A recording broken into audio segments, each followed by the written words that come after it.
Je suis dévasté. Il n'y a pas d'autre mot. Je suis dévasté. Salut la team, j'espère que vous allez bien. Très heureux de vous retrouver aujourd'hui pour cette toute nouvelle vidéo que j'aurais espéré faire dans la joie. Le Paris Saint-Germain a affronté le Sporting Portugal pour l'avant-dernière journée, je vais dire la 7e, mais bon, c'est l'avant-dernière journée des phases de Ligue des Champions. On a perdu 2-1. On a perdu 2-1. Et c'est rageant. C'est très rageant parce que ce match, tu dois le gagner, mais tu dois pas le gagner par 1 ou 2 buts d'écart. Ce match-là, tu dois le gagner 4, 5-0 minimum. Minimum. C'est le minimum syndicat. T'as eu la possession, t'as eu le jeu, t'as eu les frappes, t'as eu les occasions, t'as eu les phases dangereuses, t'as tout. Je peux pas dire on n'a pas le droit au bonheur parce qu'on est l'équipe actuellement depuis 2024 qui a le plus le droit au bonheur.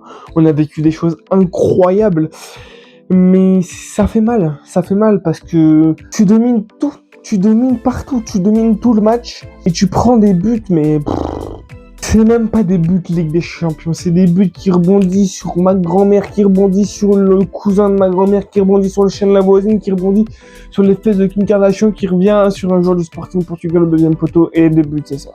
Les 2 buts, c'est ça, c'est des buts improbables. C'est des buts que tu vois en championnat, mais que tu vois normalement très peu en Ligue des Champions. Si on a eu un magnifique but de Kvaratskhelia, un plein lucarne incroyable, et on a eu le manque d'efficacité devant les buts, beaucoup trop de fois contrés, et qu'on n'était pas contré, on n'était pas assez tranchant, on n'était pas assez efficace.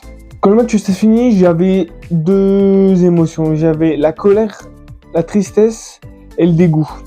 La tristesse parce que ton top 8 est pas remis en cause, parce que dans tous les cas, si je dis pas de bêtises, tu peux pas finir plus bas que 8ème. Donc normalement, ton top 8, il est sauvé, normalement. Mais ce match nous avait permis de nous mettre dans de très bonnes dispositions pour le match qui nous attend face à Newcastle. Tu gagnes ce match contre le Sporting Portugal, tu es dans de très bonnes dispositions pour affronter Newcastle. Ce sera chez toi, mais ça reste Newcastle, ça reste un très bon club. Il y a tellement de trucs, mais à la fois il y a tellement rien à dire sur ce match. Je vais vous mettre là, à l'image, la possession. Donc Paris en rouge, Sporting est en vert. L'image parle d'elle-même. On les a dominés. Et il y a une phrase que je ne pensais pas réelle dans le football, mais qui avec ce match est réelle. Dominer, c'est pas gagner. T'as dominé pendant 90 minutes, mais t'as pris quelques contre-attaques dangereuses, ça en a pris une dizaine, t'as pris des buts. Tu frappes plus de 20 fois au but, je crois.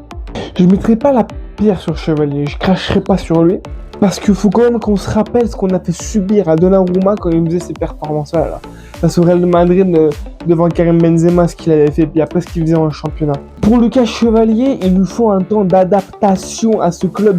La pression qu'il avait à Lille n'est pas la même pression qu'il va avoir au PSG. Ce qu'il va jouer avec Lille, enfin ce qu'il a joué avec Lille n'est pas la même chose de ce qu'il va connaître au PSG. Donc il faut lui laisser le temps de se mettre au goût du jour, se mettre dans la peau. S'il est au Paris Saint-Germain, le club champion d'Europe, même le triple champion d'Europe, le 3e club à avoir fait un sextuplé et le premier club français à avoir fait un sextuplé. Je pense que ça va être comme Donnarumma, il va avoir un bout d'un moment le match des clés qui va faire que des matchs incroyables. Moi j'en suis persuadé, j'en suis sûr et certain. Et ouais, c'est rageant, tu mènes, tu perds.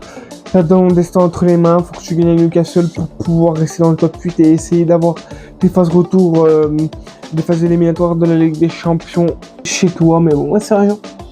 C'est rageant, bien sûr que c'est rageant. Mais bon, c'est comme ça, on n'y peut rien. En fait, c'est dur à avaler. C'est dur à avaler parce que tu mènes. En fait, c'est ça le plus dur, c'est que tu mènes. Tu as la possibilité de pouvoir gagner. En plus, tu te fais refuser 3 buts pour hors-jeu. Tu n'arrives pas à finir. Tu te fais contrer à presque chacune de tes frappes. Et les contre-attaques du Sporting Portugal sont très dangereuses. Et la preuve, tu prends 2 buts sur 2 contre-attaques. Et moi, il y a un truc qui m'a rendu fou pendant le match. Et ça, faut commencer à vraiment en parler. Le Paris Saint-Germain devient un club à réaction.